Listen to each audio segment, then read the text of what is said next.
What's up, everyone? Welcome back to another episode of the Chat the Rule Them All. My name is Camber. You folks know me as Dr. Dreads. Today, I have a very special guest who's here to explain me of his Twitch journey. This is my buddy Rory, aka RedLion, who was a part of a team known as the Midnight Society, and also going with his shows such as Demo Death and Sane Point Redux. How's it going, man? It's going good. Thanks for the plug.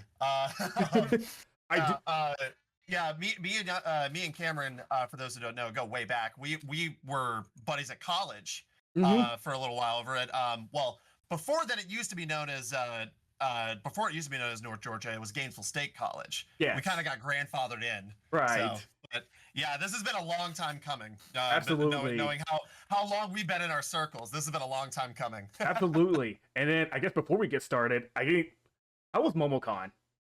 Oh, it was great. Every time I go to MomoCon, I'm always a little bit overwhelmed by the size of it. But this time around, everything felt like a lot more wide open than they have in usual years, despite the fact that the elevators were like 3 of them out of all the elevators in the World Congress Center were working. Yeah. And the other ones weren't. Oh my God. You know, we made do. Okay. I entered in a bunch of couch competitions. I got runner-up in GoldenEye. I got I think it was top 6 in Puzzle Fighter. Which was a loaded bracket. It featured, Kion, TrueQ, Retro Porter was in it, all the way from the UK, which is wild. Okay. There was a lot of heavy hitters in that tournament. And yeah, a bunch of my Midnight Society members were there too. Like, we all did like a group meetup and everything. It's weird because like when I go to conventions, I usually bring panels with me this year. We were gonna do our Name That Game panel, but for whatever reason, they decided to waitlist us, and then like a week before the convention they said, hey, we have a slot open at Sunday morning at 2:30 in the morning. I'm like, no thanks. I my don't God. be, 3 in the morning doing the Name That Game panel. That's ridiculous. No slight to MomoCon staff. I just I'm an old man now, and sleep is very important to me. Absolutely. More important than it should be. So I was only be there for not Thursday, Friday. And so, because I wasn't able to afford here for that day because I had something else to deal with the rest of that weekend. And so I was doing mostly just here a bunch of filming. And so most of the time we were going around there. Me and my buddy, we met the YouTuber Unique. For those who don't know, he's the one who's creating the horror game Indigo Park. And let's just say I'm very happy for the dude, because I can tell that he was very happy at the same time nervous for the next chapter of his series, because I know just putting so much game, switching from content creation to gaming. So I'm pretty sure that's like a really big step for that. Very big step. I'm currently about 4 years behind on my Pokemon fan game, Pokemon Clay Red and River Blue, that I'm working on with my Midnight Society. But we have a lot of like vetted interests in like different projects, but almost none of them come to fruition. Right. Which I'm trying to change that, obviously. But it's what's the old saying? It takes a village to raise a child, or something like that. Whereas I have multiple children, and I need a village of like 100 people to raise these children. You know what I mean? So I feel you on that. Absolutely. So I'm more than ready to start with the questions, as long as you are ready for. Absolutely. Let's hit it. So for the first segment here, we're gonna start here with the pass. And so Rory, since you're a streamer, the first 2 questions, these are 2 big questions I have now had the chance to say now you do Twitch streaming. What was your video game journey? Oh man, how much time have we got? My flagship show on Twitch, Save Point Redux, actually has a lot to deal with that. So in the beginning, it was really just a way for me to relive my childhood, like anybody who's a retro streamer pretty much does. Anybody who's in the business of getting into retro gaming to not relive their childhood isn't doing it right. Just throwing that out there.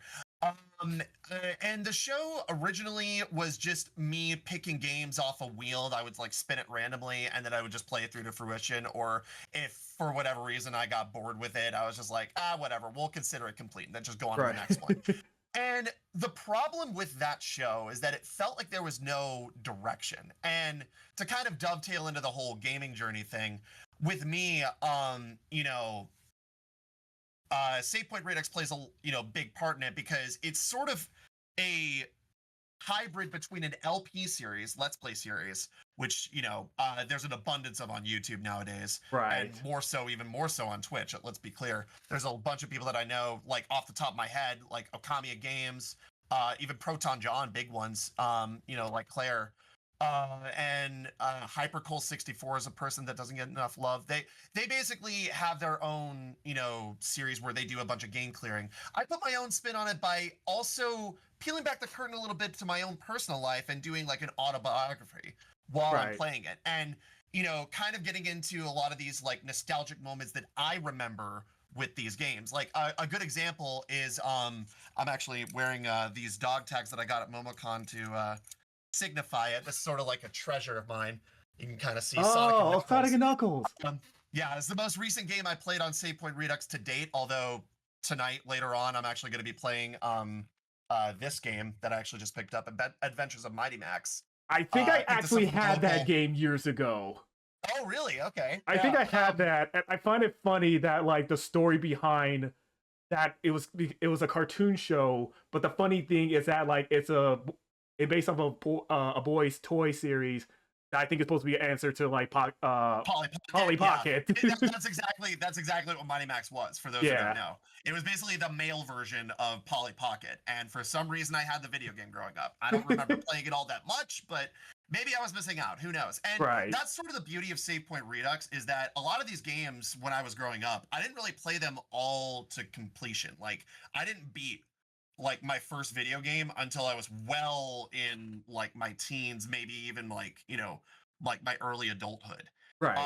And that's just because I'm not to get like too personal, but I'm fairly certain I'm undiagnosed with ADHD. I just whenever I lose interest in something, I just go on to the next one. Whereas this is going to be like a reversal of that, where I'm basically playing through all of these games to see if whether or not they still really did hold a lot of those memories, and if they were worth remembering in the first place. Do they still hold up years on after the fact? That's sort of like my big question that I ask, because gaming nowadays is a lot different from gaming back in the 90s, early 2000s, even the 80s, with some of my older like Gen X crowd that I have. Like my brother, shout outs to Mr. Tony Def on Twitch. That's my brother. He's a PNG tuber, but he plays a lot of like newer stuff. But I remember growing up, in a room full of Nintendo powers and Game Shark cheat codes and stuff like that. Like, I was always the one who wanted to see how crazy the game would get if they would allow it, Right. Because that to me is fun. Like, all those like weird, wacky, crazy games, like Burnout is a game that doesn't get enough love. Burnout, doesn't. Burnout Revenge, I think, is the one that Burnout 3 Takedown. That's the one that I have. That's the one I remember playing. I actually had to go look at my physical collection to remember which one I had. It's all about those games that are like, out there and crazy for me, that like captured my attention. But for me personally, if you want to talk about like where it like really started, was Dance Dance Revolution. And I know it's a bit of a weird game to say is like your favorite. It's like, oh, really? That one? Why not, some like, I don't know, like Super Metroid or Yoshi's Island, Chrono Trigger. But why Dance Dance Revolution? It's because without that game, I would not be who I am today. And that's a fact, because DDR was sort of like the pipeline that led me to a whole bunch of other ventures in the video gaming world. I had a bunch of games growing up from my older siblings, like my older brothers and sister. But being out there and experiencing Dance Dance Revolution for the first time ever was a world-changing experience for me. And I remember exactly where I was too. I was at this place called Mount Asia in Kennesaw, Georgia. They, I think, still have the original DDR Extreme machine that I played on back in the day, and it's still running. I don't know how great of a condition it is, but it's neat to say that they have a bunch of those old arcade machines there. I'm sure that they probably don't have nearly as many of them as they do now, but I think they're still in business today. I feel like we passed by them not too long ago when I was over in that neck of the woods. So Well, to put a bow on the story, like I take a blend of my older generation with all my family members and the older friends that I have, but a lot of the newer friends too, and kind of have this like happy medium of game critique from a modern lens, but also paying respect to the past. Right. And that's sort of where it's been as far as like my video game journey for me. Okay. That and loads of save states. If I'm being honest, I didn't get into this game thinking I was going to be good. But Right. now that I'm getting better at it, like it's not as frequent. But Right. God bless save states. Absolutely. Look, I gotta put myself out here with this because especially now being older, because like back in one of the games I had, I think it was Sonic the Hedgehog 1 and 2, and I think and I mostly remember my older brother playing 2 of those, and every time I just like watch him, I'm just like younger me, I was like, this is impossible, and so right?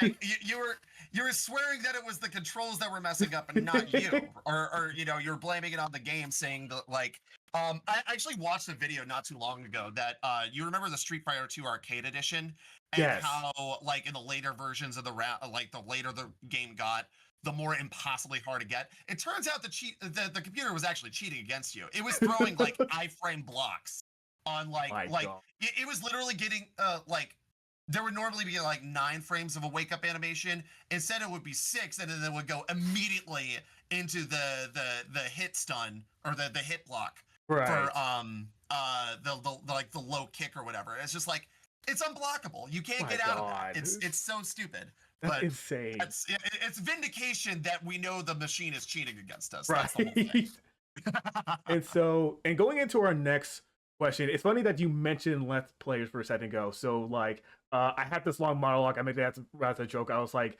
for those who are watching back then in the 2007 to 2010 of YouTube, back when 720p was insane to us, and YouTube had a limit of like when the true giants were like Retsupre, Slow Beef, Chugga Conroy. You can still even throw like all of the runaway guys in there. Right. Claire, Proton John, Nintendo Capri Sun, even Family Jewels like still has a few of his old LPs up. I'm pretty sure, but. Yeah, I see where you're going with that. Yeah. And I think we were there when it was written. Absolutely. And this actually leads to the best question: has those Let's Players basically kind of help you, inspire you to start becoming a Twitch streamer later in the year? At various different degrees, I would say. I wouldn't say there's one true like Let's Player that like took like the brunt of the right inspiration for me. Although if there was, and I'm naming names, like I've already said her twice, like Claire, Proton John, right probably one of my biggest influences. I've been watching her since about 2008, 2009 when they were uploading, Kaizo Mario World hacks and Super Smash Brothers Brawl matches with her friends back in the day, back when she was in college. I think is when she I actually talked to her one MomoCon about this, and she's still friends apparently with some of the people that she was doing stuff with, like Azure Blade 49 I think was one of them. And they're still doing stuff, I'm pretty sure. CMS Pyro Wolf, the guy who made the whole boot to the head thing famous with Phoenix Wrong back in the day. Yeah. So like that's how way back I go. Like I go back even further to like, the days of like Albino Black Sheep, Newgrounds, especially Newgrounds. YTM Indeed is a site that does not get nearly enough love with internet lore. But as far as like LPers go, also Proton John's wife, Luca Jean. Okay. Luca now. She's a VTuber now, but that's like the one thing that I'm still trying to figure out, because I know VTubing is like a really big thing nowadays, and like I'm not a dummy. Like I follow a bunch of HoloLive people. In fact, I don't know if you can see it, but there should be, right over here. You can see it, barely see it, but I am Team Subaru for those who don't know. my friend, one of my mods, Kirahoshi Zora, they got that for me for at one MomoCon. I was just like, dude, you didn't have to do this for me. Right. But that's like the one thing that I'm still trying to figure out, because like I get the premise of it, because you don't have to share your identity on the internet. But Right. at this point, I'm so like, grandfathered into the whole thing that Yeah. it feels like I'm, going back to like when I was anonymous. If I were to do it that way, I've considered it, and I know that there's like people like I said, my brother, he's a PNG tuber, and Right. that's sort of like VTubing, but with like images instead of like actual like character models. I mean, flat character models. Let's put it that Right. way, not like actual 3D models or whatever. Um, it's weird to see that that's sort of where the trend has gone. Like, I would figure that, that's sort of like a weird branching path of LPers or streamers. Mhm. But I feel like where it really shifted was around 2015, about 10 years ago, when Twitch was online and people were still calling it like the Wild Wild West back in the day. Right. Then 2016 happened and it just exploded. You got guys like Ninja, XQC, Moist Critical. That's just off the top of my head. There's also, other LPers that had been, around for a while, like Markiplier, Jacksepticeye, even PewDiePie.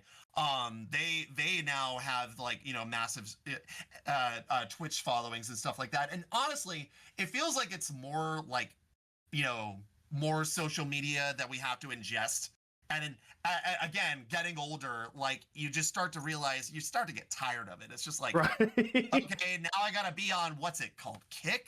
Oh God, it's so much more than we need, honestly. But I understand the need for expansion because some people's needs don't get met. I understand Right. That's about what I was gonna say though for the whole YouTubing / LPing versus where it is now. Okay. And as far as like the people that inspired me, I'm pretty sure I named a whole bunch of them. But one person in particular that I feel like does not get enough credit, and I feel like they need to, is my good buddy Azure Blaziken. They still carry on the legacy of like Mugen, which I don't know if you know what that is. It's Okay. it's like a free to play 2D fighter fighting, maker yeah. engine where you can stick like any characters you want going against each other. It's really cool. He still keeps that alive, and he's had that channel since at least like 2012. Like Okay. he's been going for a while. Okay. But yeah, that's about it as far as like influences go, if we're being Right. honest. I almost made like a big introduction because I think it was a lot more. I put in. I was like, back in the days, it was like Let's Play. Back when Twitch TV was just Justin TV. Back when, Oh yeah. back when, I forgot about that name. right? Back when, some of us couldn't afford getting World of Warcraft, so we had to go to a Maple Story or Neopets. Oh, dog. Oh man. And then you saying Maple Story? There's a server that I work with because unfortunately this isn't my day job. Right. But he literally like goes on and on about how much he plays Maple Story Classic, and I'm just like, dude, you still play that game? And he's just like, yeah, that was all I had back in the day. So like, trust me, like that's an OG. If you're an OG, you know what Maple Story is. You're a real one. I almost, and can I just mention one more thing I put on my notes by saying almost back then? I also put down like what was it? Do you remember Mountain Dew had like a sponsorship with Halo 3 and it was just like Mountain Dew Gamer Fuel? The Livewire Yeah. Mountain Dew? Yeah. And like the whole Halo 3 ODST thing. Yeah. I remember that being a big thing back in the day. And like I go on TikTok and I find these videos of that exact kind of core, and it's called Older Brother Core. And as a design standpoint, like it makes a whole lot of sense. I grew up with that kind of thing, like the freaking Mountain Dew, the Jinko jeans with the fire on them. Oh my god! I almost the freaking like the old like purple Taco Bell and the yellow Wendy's, that kind of thing. Like, take us back. What are you doing? We don't need any of this corporate Memphis stuff. Like, give us global village coffee house aesthetic, please. I'm wanting that back. God. Anyways, I get sidetracked. I don't want to take over your interview here. You're good. And I guess the next two questions I think I'm seeing here. So what was what was the day you decided you wanted to start off like your crew, the Midnight Society, doing Twitch streams and starting your shows? Like, what was that day to make you decide I want to do all of this? So it's kind of grew in stages, let's be honest. So a long time ago in a galaxy far away, I used to be known as Hype Cannon back in the day, and I changed that name after I had dated somebody in my past life, who was a member of the Rhythm Game Society, the Rhythm Game like community. Right. And I believe he still is. But Okay.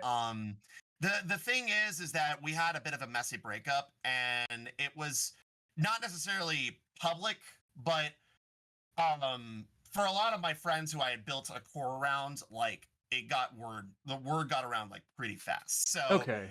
I was just like, okay, maybe I should distance myself a little bit from rhythm gaming, because I tried to make rhythm gaming like my big crux, right? Right. Because at the time I was still streaming. Like I started streaming back in like 2015. Around that time, that was when I got my first Elgato game capture, and I was doing it all on original hardware. I wasn't gonna try and like be cheap and do like OBS with like emulation or whatever. I wanted to do Right. like the real thing, because I was pretty hard line against like emulation back in the day. Now my stance on it is like almost completely reversed. Right. Like I'm fine with both, because as one of my mods has very often said on our streams, if physical copies does not mean ownership, then piracy does not equal theft. Right. You know, it's just piracy equals preservation, if we're being honest. But that's Yeah. for another conversation. Right. So I had started that in about 2015. I had the name Hype Cannon for a long time, about like 5 years, and then Okay. the breakup happened, and then I started to swap over to RedLion, because that was the name of my music alias. My EDM DJ alias was RedLion, Okay. and it still is. So I figured just having a one name for like everything Yeah. just made things so much easier. And two, the formation of the Midnight Society came as a result of well, the old show Too Many Cooks on Adult Swim. If you Right. know, you know, is something that comes to mind, because for a while I had a lot of people in my calls as like co-commentators and stuff like that, but it eventually got to a point where there was too many of them, and I Right. needed to set like a hard cap. So I had the idea from one of my friends, who's also another one of my mods, Ranso, where he kind of gave me the idea of, you should try to make there be like a hierarchy system in your Discord. God, the name escapes me. Discord channel. Okay. Your server.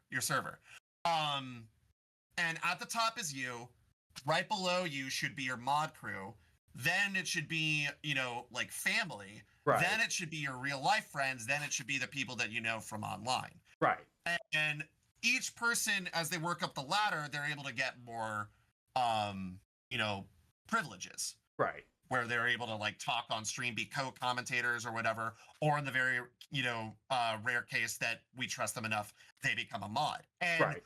that's when the Midnight Society was born. Now, as far as them becoming like a part of my server and like being a part of my streams and everything, that decision came when I started to retool everything with SavePoint, because I got the idea in my mind to reformat everything after I kind of took a step back and was looking around at what I wanted out of my shows. Because Demo Disc, that show's pretty easy. It's just a request line show. People can Right. request whatever game they want, so long as it's not a game that I am already planning to play on my Save Point Redux list, or is a game that, I've never played before, but you swear up and down and saying, oh yeah, this is a great game, you should play it. Right. That kind of thing. That polices itself. Community nights are the same thing. Like I have an idea of what I want to do every night. Like I have various different streams that I do. There's Retro React Roulette, which we're going to be doing this Sunday, where Okay. I go onto this really awesome website called My 90s TV and just watch a bunch of commercials. And if there's a video game commercial that pops up, I play that game for like about 30-ish minutes or so. Okay. And then we go back and we do another year, and just repeat the process until we've had enough. Categories is another one that's really popular. That comes from one of my mods, Fizzy.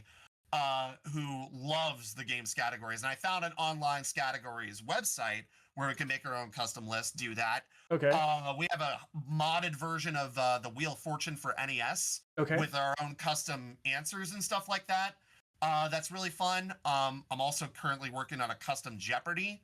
I don't know if it'll be out by the time that this is out by now, Okay. but we have also for the NES.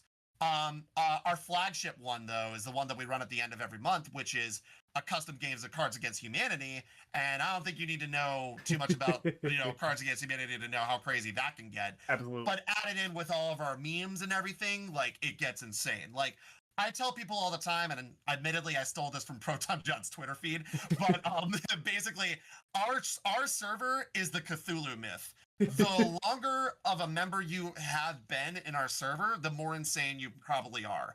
And I've been doing this thing for about 6 years now. So I don't know if that says anything about me, but and as far as them joining in, like SavePoint was like the hardest show for me to rebrand because I was just like, it just didn't really feel like there was any kind of like formula or like, underlying message to the show, or just there wasn't like anything that I was personally getting out of it. And this is where Sonic and Knuckles comes in, because recently I had an idea, and this was before the reformatting with the Midnight Society and everything. Like I was still not really like kind of feeling Save Point Redux, where it just felt like I was just playing old games, no rhyme, no reason. Right. And then I had a dream, and I actually encapsulated this in the video that plays before when I play Sonic and Knuckles, and it's still on the Twitch VOD, but by the time that this interview comes out,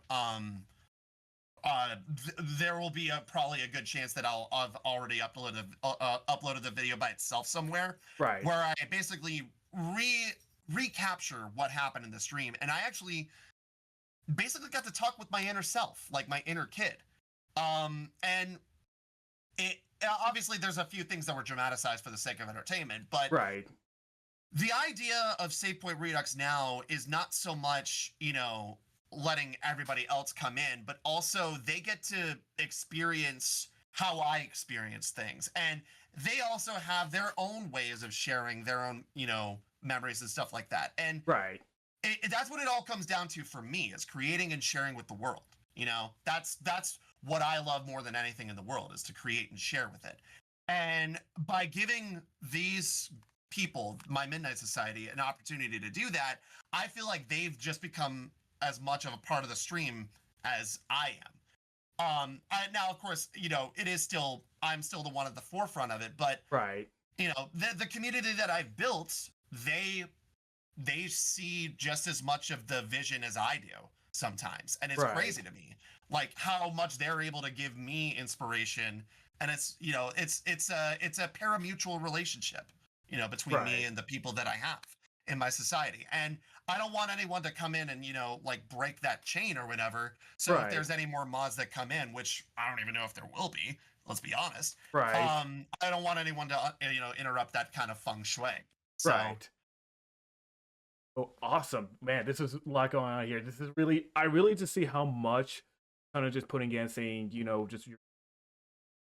One of the streams I remember I came in was you guys were reacting to old like game shows from like 20 or 30 years ago, and that was Retro React Classic. Yeah. Okay. Yeah. That was when we were watching our bunch of 90s game shows like Det and Click and Win Tuition was another one. Yeah, I remember that. That was pretty recent. That was about like a week ago, I want to say. So the one game show I was not expecting, and I was like, oh my god, I forgot this was the thing, was it Win Ben Stein's Money?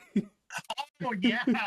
Oh man. That was one of my shows growing up. I love that. That was one of like that, and Beat the Geeks on Comedy Central was is ace. You could not beat it. There's always a market for things that you forget about. And I feel like that is the market that I'm trying to capitalize on. Right. I'm trying to pull things out from like the deepest part of your mind that you barely remember, and just being like, oh no, wait, I watched that. That was my thing. Like, and it goes back to me and my brothers and sisters before me, because while they were getting, the N64s, the PS2s, I was stuck with the NES, the Super Nintendo, the Genesis. Right. I was getting all the hand-me-downs. And eventually it came part to where they had the Wii, I had the PS2. I felt like one tech generation behind. And I Right. feel like that's not a detriment to me. I feel like, Right. if anything, that's a blessing, because Absolutely. that's what makes me different in a sea of people that are just pretty much trying to do the same thing, but with 10 different flavors. I'm the 11th flavor, Right. That's the way that I see it anyway. I've been told I'm starting to give off main character energy with this newfound focus, and I'm just like, dial it back a bit. I'm not that. I'm not that. I'm not Right. that. I'm not him. I'm not Right. him. And so, all right. So I guess now moving on here in the past. Now here we are moving on here with the present. So here you are. You finally have your team together. You have your channel. And so, what was your approach when you were setting up your just basically streaming channel, your space, your equipment, planning out here for segments? So, what was like your approach when Okay. going over them? So as far as equipment goes, I mean, I'm using for my main monitor, I'm using an old like HD TV that I had, you know, I was using it as like my actual TV before. Fun fact, I actually got a free 55-inch smart TV because the people that were living next to us in the apartment while I was living at my apartment got evicted, and they just basically left a bunch of their stuff on the front porch, and I was just Oh, like, is that for free? Like, anybody? And I made sure to talk with the apartment staff about it. They were just like, yeah, no, like anytime that they put stuff out there, like that's free gain. I'm just like, score, there's a TV out there. And turns out it worked, and I was just like, okay, so now I can just use this as my actual monitor. So I okay. don't really need all that much. And then my keyboard, I have a mechanical keyboard for PC games, although really the only thing I'm really using is this old little controller that one of my mods gave to me for Christmas. Okay. And I got a couple lights, and I got one other monitor, and one of my mods literally got me a Razer Stream Deck for Christmas, which I've been using, but I'm still getting used to that. Like, I'm Right. very much like two turntables and a microphone Right. when it comes to, my setup and everything. I am as simple as it gets. Like, I Right. try not to make things, so like crazy in my setup. Yeah. Whereas on the visual end of it, that's where my editor like brain can that's where I can put my film degree to use and use Right. I could use like chroma keys, I could use drop shadows, I could use stinger transitions, pre-rendered stinger transitions. And honestly, the people that have been helping me out with the most with that is just anytime I go on YouTube and I just type in Premiere Pro how to blank, Right. immediately get a tutorial, and I'm just like, okay, perfect. So Perfect. I'm very much like a self-taught like editor, I guess, is the Right. best way to say it, despite the fact I went to school for it. So and as far as like setting up a stream, like it depends on what stream it is. Like for example, if I'm doing for one of my most recent things I did was N64 night, where I play a bunch of my N64 games on Nintendo Switch online. I had to, set up the capture card, make sure it's setting on the right, Right. setting on the TV, then capture it, put the capture card in like full screen mode, and then do it that way. And there'll be like a little bit of a delay with that.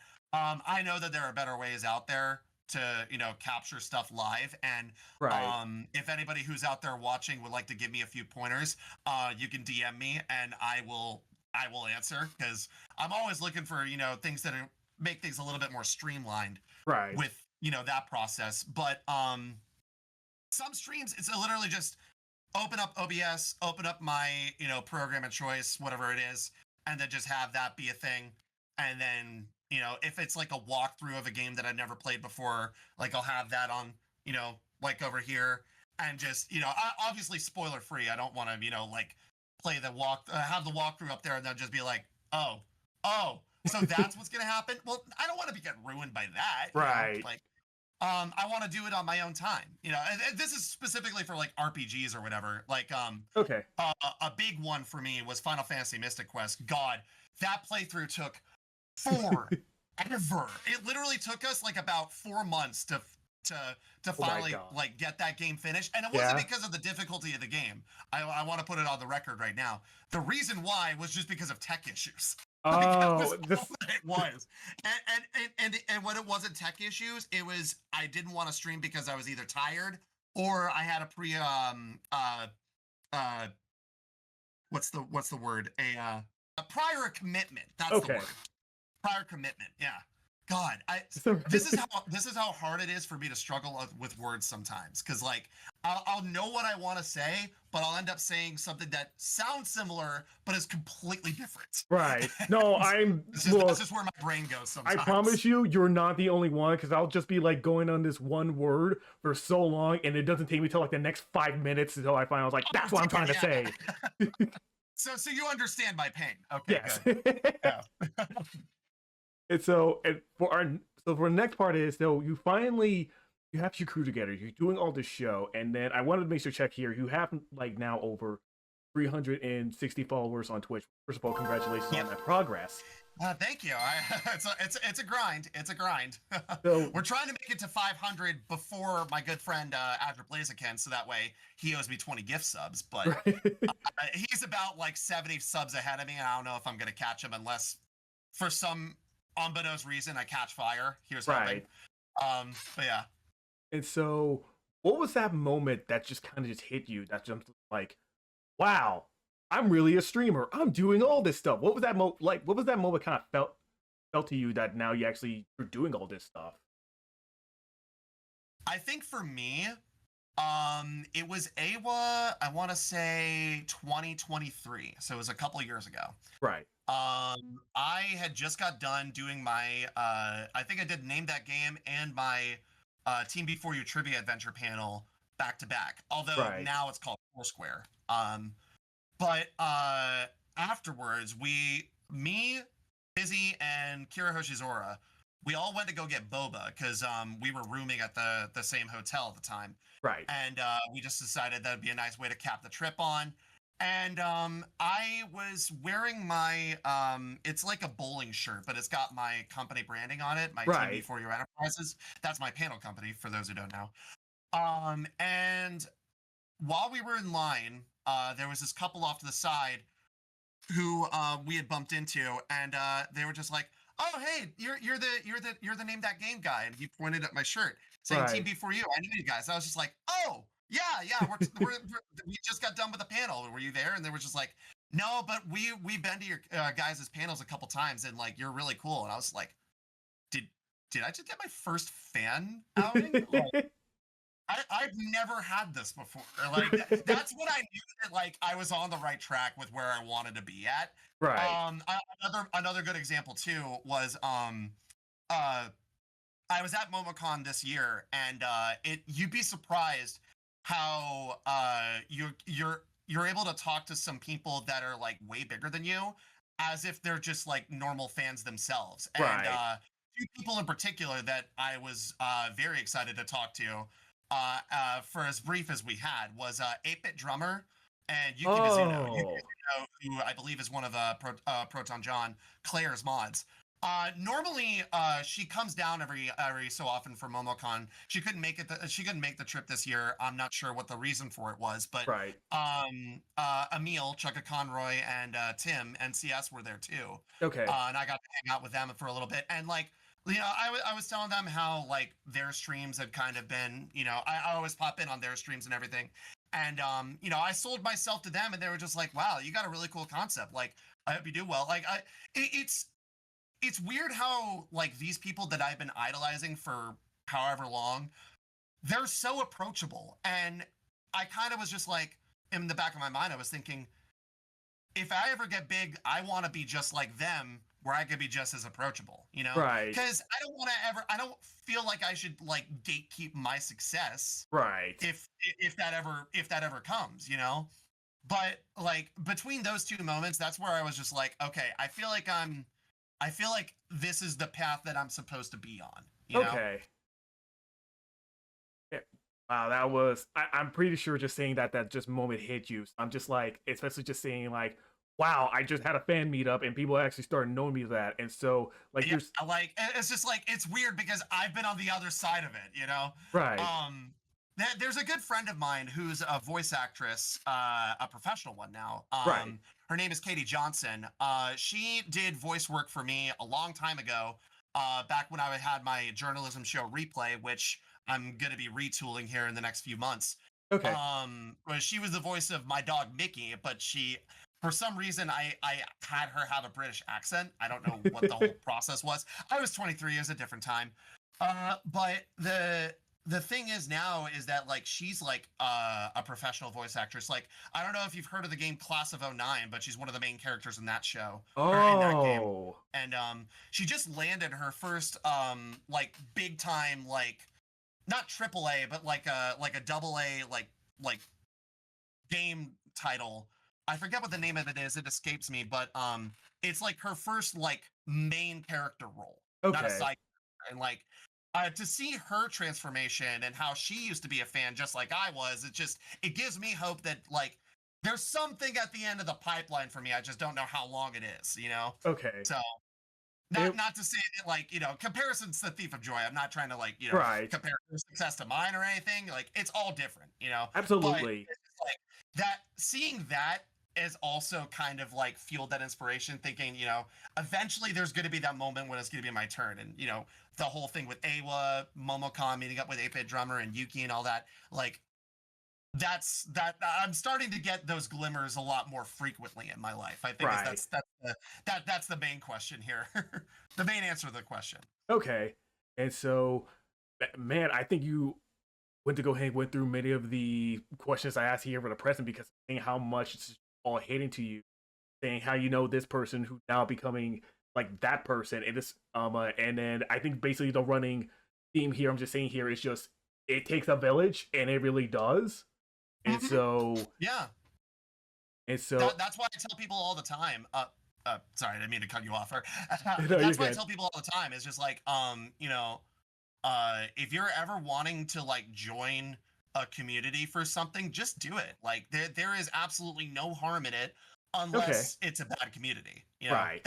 that's its own, you know, that's its own topic. But Okay. the thing is that like we should not be like, you know, trying to gatekeep, you know, people's success stories and just saying that like it can't happen to you because you don't have X, Y, or Z. Like, you Right. know, you should be encouraging other people instead of just being like, oh, if you don't have this, you're not going to be a successful streamer or whatever. Like, Right. don't put it like that. Don't put it in its like don't put it in the terms of an ultimatum. If you don't have this, you're not going to have that. Like it there's an old Japanese proverb that I spout a lot when it comes to, you know, content creation, Yeah. and it goes something to the tune of, and I don't know if I'm quoting it exactly right here, but it's we all take different paths up the same mountain, but in the end, the view at the top is the same. So Right. never judge anybody's, you know, path up the top when they're trying to get to the same point. You know, Right. that's the way that I see it. Anyways. Okay. So here we are now here in the segment here in the future, and this is all focusing on future plans for your stream, your channel. As far as meetups go, we're pretty spread out.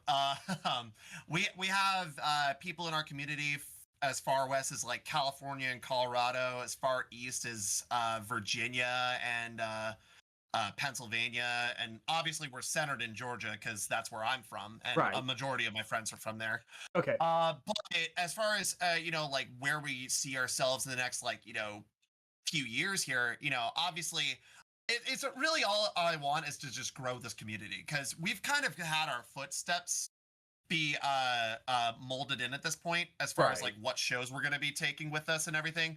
Like we're going to be doing demo disc for a while. Save Point Redux isn't going anywhere. I'm going through like 700 different games, and I think I've completed 50 of them. So really all I want to do now is just kind of expand upon the things that I have with Twitch. You know, having a YouTube dedicated to, you know, the LPs and everything, making sure I'm editing those, making sure I'm putting out my panel videos and everything, making sure that I'm, you know, putting up my other YouTube exploits like replay. There's a couple of other things that are in, you know, like the brainstorming stages that I'm working on. I don't intend to blow up and become the next like big thing on Twitch, because, you know, I weep for anybody who's trying to get into Twitch thinking that this is like a get rich quick scheme. It's not. Oh, it's Like not. this is all passion Oh, project yeah. for me. Like all of this you see behind me, I bought this with my hard-earned money, and it did not come from Twitch. Well, maybe like 10% of it came from Twitch, if we're being honest. But that's beside the point. Okay. That's about where I see myself. I'm not like trying to get like a piece of the pie. I'm just trying to get, like my name somewhere in there, so that way people can be like, oh yeah, I've heard of that guy. Okay. And then, and to end this off with just one more question, what advice would you give to someone about starting streaming or doing a channel or doing a similar what you are doing? Don't. No, I'm kidding. No. I'm kidding.